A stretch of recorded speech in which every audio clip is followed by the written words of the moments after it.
Hello and welcome back to another Rivian event that we've been invited to. They're showing off the updated R1S, bunch of changes under the hood that we are going to explore and kind of take a look at. We're also going to be doing some 0-60 runs. It's going to be an incredibly exciting day. We already took a quick look at the R3 because we only looked at the R3X. Remember, that's the performance version. R3 is the standard, but just lots of fun stuff and just really cool that they're doing this specifically for the owners, you know, to kind of really excite the community. Lots of exciting stuff to see today. So yeah, we're here at the track. This is one of the few tracks in the Seattle area, and it should be a fun day. Here with Brian. Brian, thank you so much for having us here today. I thought we'd, before we get into all the fun updates to R1S and R1T, I wanted to highlight R3, the non-X version, because we did talk about R3X previously. If you can kind of walk us through. It's got some uniqueness. It's got different trim package, but mostly aesthetically, what you're looking at is cladding. You can't see some of the stuff underneath. And one of the cool things we're able to sort out is what does the X look like? Does that bring more, you know, as we announced the tri-motor, what type of configurations can you get? So the biggest thing we have right now with the R3 lineup is where our product is going. We want people to be excited by it as it has that global reach, but it's not to come in and say, oh, this only has that and this one comes with this. We want to open up people's ideas that we are a rally car inspired R3 product, and it's got a ton of capability behind it. It's my favorite layout. It just has this really nice size position, but also a refinement that you don't see in this car segment.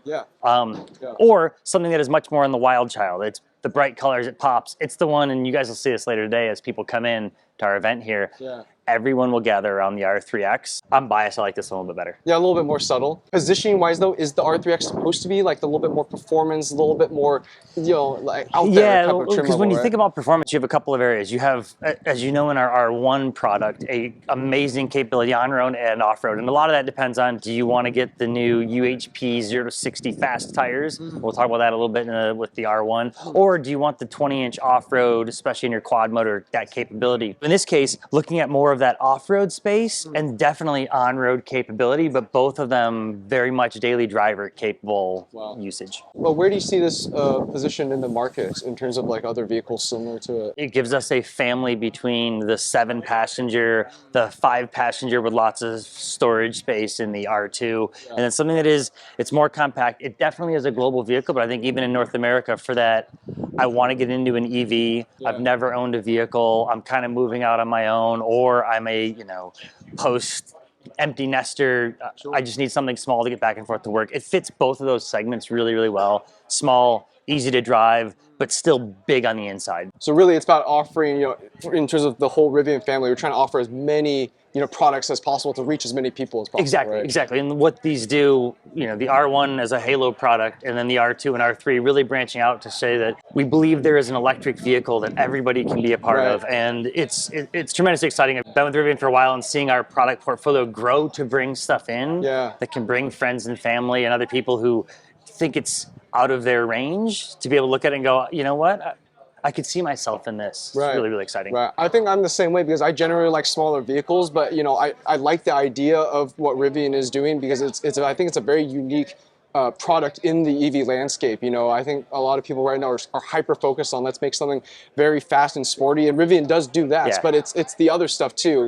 Last time when we talked to Tony, he said that something that he didn't think would happen when he purchased his R1T is that it kind of made him want to take those adventures more that he otherwise wouldn't have with any other vehicle. We've seen that, and cool. Obviously in Tony's role, getting to hear a lot from the community. The number of people who are doing things for the first time, hiking more, camping more, taking that adventurous mindset and applying it out in the world. One of my favorite things is talking to people who have never road tripped. They might have owned an EV for months or years, and they've never kind of gone out of that comfort zone, and giving them the confidence that even in a vehicle with smaller battery pack than the R1, you still have plenty of range and you can go out to the world. It's really exciting to see people take that initiative and just go see some amazing places around.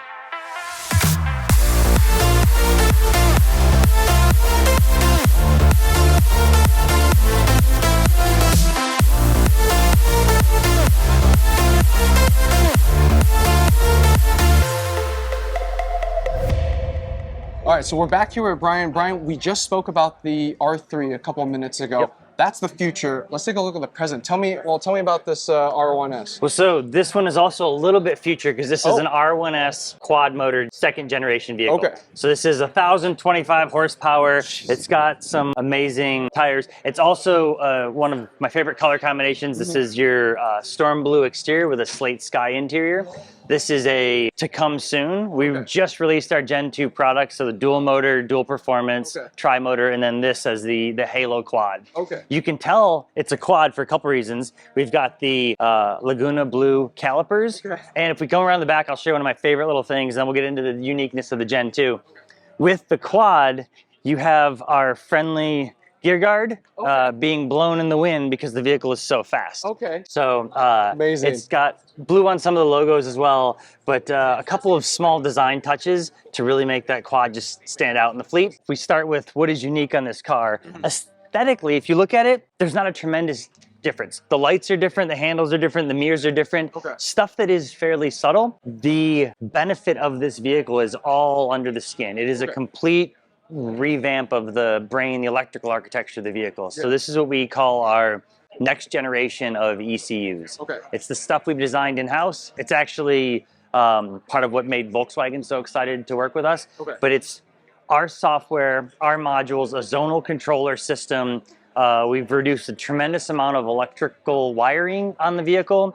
The way it communicates, that's the brains of this car. And it's stuff you can't see, but it makes it faster to process. The cameras, the resolution, just a tremendous software suite that comes in this Gen 2 product. Yeah, would you say that this is more of like a mid-cycle refresh versus like an actual facelift type of thing? It's a great question. Most people think, well, fenders, fascia, that's a mid-cycle refresh. From an electrical perspective though, as a technology-based company and a technology platform, this is more change from our Gen 1 vehicle than you'll even see going into these. So if you think about, this is a whole new platform, but this is closer to that for what's underneath the skin than our first generation vehicle. So it is a complete overhaul, but from a facelift side, you look at it and go, it's fairly similar. So we do look at it, and that's why we were calling it a Gen 2, because it is a complete update on a lot of those systems.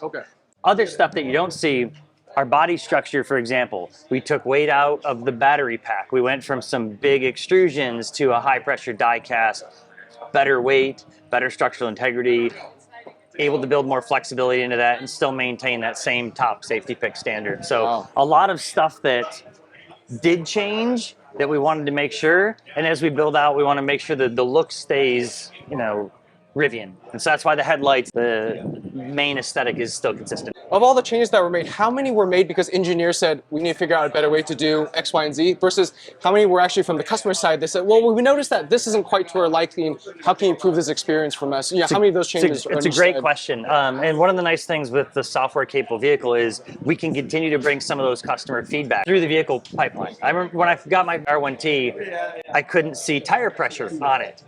Comes through an over-the-air update. All of the stuff that you can continue to bring feature-wise. So we get a ton of customer feedback on the software and function. Most of the things that we changed in here were feedback from stuff customers wanted us to improve.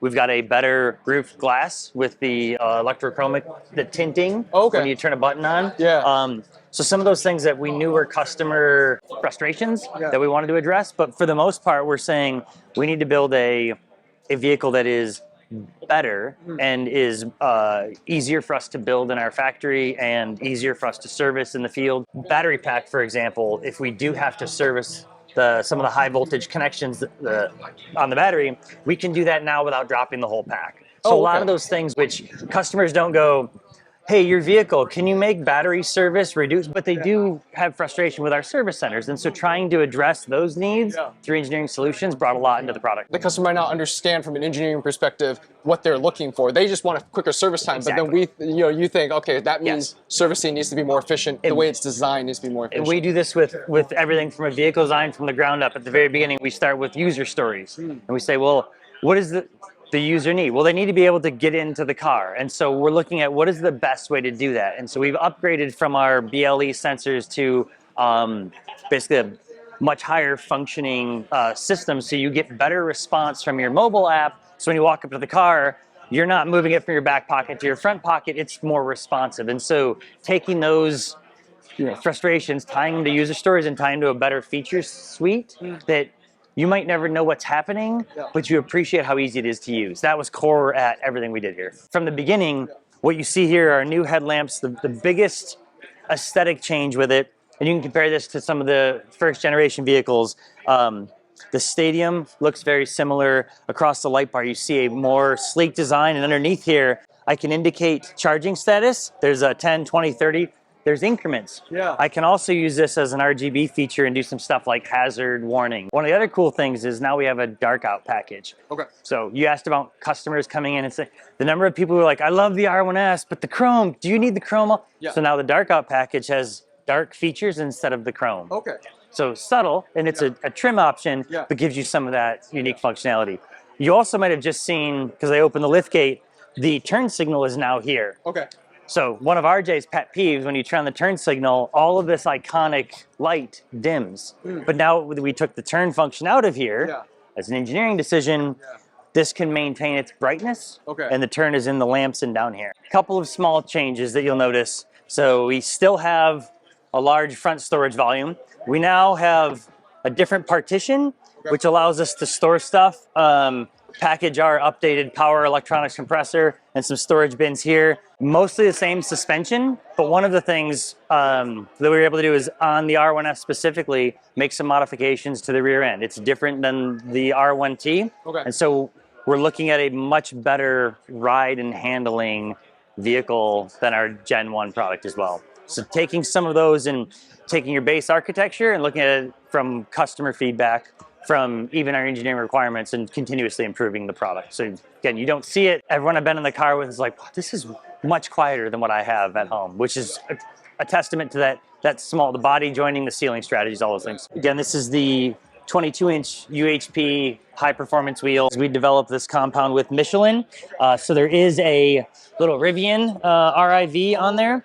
But these tires, tremendous amount of traction. So in the R1S, 2.6 seconds, 0 to 60 in the quad motor. Wow. Screaming fast. Not messing around. No, not at all. This is our new premium trim though. So with the premium trim, you've got, in this case, our Storm Blue. We've got the plaid mats. We've got basically an updated seat. In our current vehicle, if you use one function and then press another, it'll stop. So now little stuff like that, because now we have more control with our software architecture. We can do a lot more stuff and have Rivian capability to own it and change it. So the future proofing is also another advantage of that. Absolutely. Right? And not just future proofing, but the ability for us to have the decisions to drive it. We don't need to go to another vendor and ask them to make a change and then work through. We're able to do that from our software team, from Wasim's.org, to drive that directly into the product. So we are faster for consumer feedback than we would have been, which is a tremendous thing that we have by building all that technology in-house. So one of the cool things with the cell shading, and I love it, is you've got this soft animation instead of the image, and it's basically alive. And when we change our drive modes, it'll switch with us. And now we've got our sport mode, cell shading image. You'll even see the same gear guard I pointed out earlier. One of the other really cool features that we'll demonstrate later is our launch mode. So this is your best way to do that 0 to 60. That's why we're at a drag strip today. Google Cast capability, native YouTube integration. Wow. So while you're charging, you're able to use this. I've got this little button here, which allows me to turn on or off the electrochromic glass. So I can see that right now it's transparent, and then when I press the button, wow. So you're going to block out more of that direct sun. I like that though. Gen 1 owners get to have like some of these features though too, right? Because a lot of it is software, you Absolutely. know, and so they don't feel like they're missing out on too much. But of course, physical stuff like the sunroof, you know, they're gonna. So one of the fun things for some of our engineers, you know, myself included, is you get on the development cards and you're working on this and you're like, I can't wait to, and then you get the over-the-air update and all of a sudden I now have this in my home vehicle. I'm like, yes, I finally got the cool thing. So it's really exciting. We've got the different wood color. We've got more of a bronzed metal on this trim package. Part of the graphics perspective on this that's bringing your image to both is the Unreal Engine. And so you've got that powering not just your cell shading, but even from a microprocessor side, we're running 10x the computational power of our Gen 1 product. Oh, okay. So, It so this is is, a different processor. yeah, Inside. it's Wow. a tremendous amount of capability, both in the cameras and in the drive modes. The other thing that we can't get a good sense of while parked here is our improvements to our autonomy platform, all of our sensors, our cameras, the vision that you'll have here while driving of vehicles coming up behind you, which will allow us to bring more functionality to the product. Yeah. That's something where people in Gen 1 might be like, can I get the, and it's like, well, no, we actually did improve the hardware. So there's a Oh, limit okay. to Gen 1 hardware that Of Gen course. 2 brings Of about. And course. we're really excited about what some of those features can be as we roll them into this product. Yeah. I just love the thought behind making this so beautiful, because it doesn't need to be, right? It's not necessary to make it look like this, but you did it. You guys did it anyways, and you had the animation where it went on the track, and it's just so cool. When you think about what someone's job is, and someone's job is to design the font, the graphic, the screen, Right. and you can have somebody that isn't passionate about it and just does the job and turns it in, or you can have somebody who's like, the most important thing for me is this image. Yeah. And when you have that kind of pride and passion, Yeah. you bring it into everything you do. And when I got this update, my kids were in the car and they're like, Dad, they changed the font. And so like even this is a sharper, bold, like the playfulness of here and like the homage to kind of like that cartoon. There's so much that goes into the design and creativity. Yeah. But what's great is that we have a team that cares so much and is so passionate about that every detail gets paid attention to, down to, you know, how we fit this and how it's crazy how much people love what they're doing. Yeah. And And I think what's great is that right? that's what's awesome. Yeah. I love it. Brian, thank you again so much for walking through everything. You're so incredibly knowledgeable, and it's just, it's so cool that the amount of changes are very focused on quality of life, right? Absolutely. Everyone's very focused on, let's make the new one prettier and this and that, whereas like missing out on the real things that are actually going to make a difference in people's day-to-day use. I mean, I think they're not going to notice it now necessarily, but I think in a couple of years' time, you know, as they get those updates, they don't have to feel like they're missing out on it, because the ability to push out those software updates, you can do it on older cars, right? Because they're so far ahead hardware-wise, right? Yeah. Wow, amazing. Yeah, and we'll continue over their updates. We'll continue to make sure the Gen 1 products get as many great features as we can bring. We're really excited about what these have for all the performance variations that are going to come out of this. We're really excited about all of the family of products with R2, R3, as we talked earlier, coming down. But it's exciting. The team's proud of it, and I'm glad to be able to share that with you guys. Absolutely awesome. Well, thanks so much for taking this time. My pleasure. We look forward to being on the track to experiencing an acceleration run. It's gonna be fun. Awesome. Thanks. Perfect. Also wanted to cover this while we're here. This is the 2025 R1T that they just brought back from the Pike's Peak Hill Climb Challenge. Bit of a tongue twister. But anyways, they just finished setting a new lap record, a new record, I guess, for themselves at 10 minutes and 53 seconds, beating their previous record of 11 minutes and 23 seconds, set by their own performance test engineer, Gardner Nichols. Absolutely incredible. 1 year difference, and they beat their own time by 30 seconds in the exhibition class.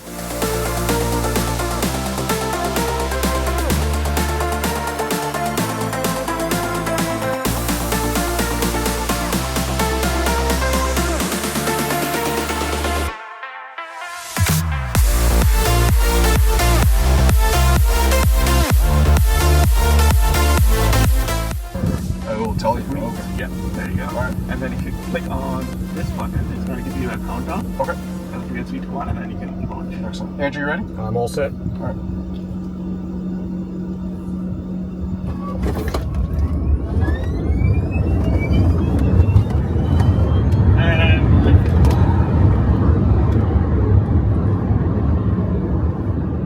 Oh boy. So you see that.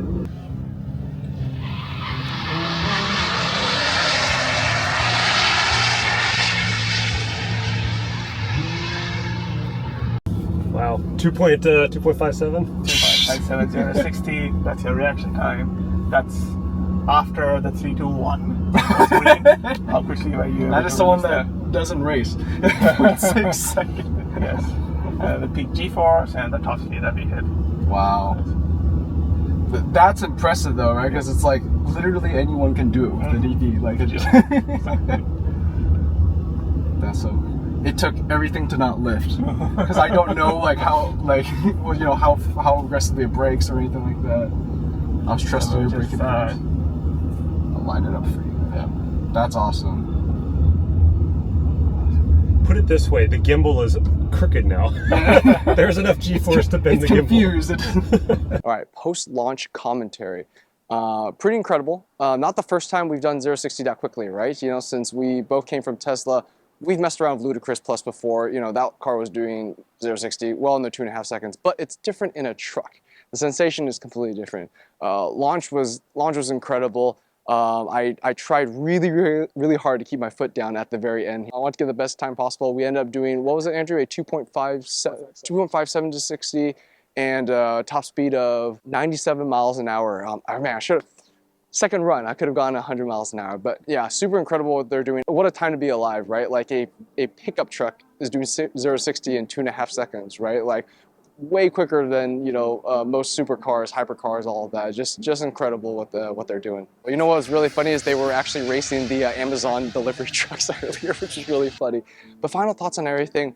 Thank you again for Rivian for inviting us to this event first and foremost. It's so cool that they're doing this for owners to just, you know, teach them about new vehicles and stuff and just really treating them as priority, right? We see a huge trend right now in business, not just in the car world, but just business in general, where people are just trying to eke every dollar from their customers, right? And, you know, Rivian is doing it the old-fashioned way, so to speak, which is if you take care of your customers, like everything falls into place, which is just really awesome. You know, it's not just the way they treat customers, but the way they care about their vehicles as well. We talked a little bit, right, about how they designed the UI with this incredible graphics in mind. It's just really thoughtful what they're doing. We really like how they're doing business. So yeah, if you enjoyed the video, let us know. If you have any questions that we didn't address in the video, please let us know as well. I hope you enjoyed this as much as we did. Thank you. Take care.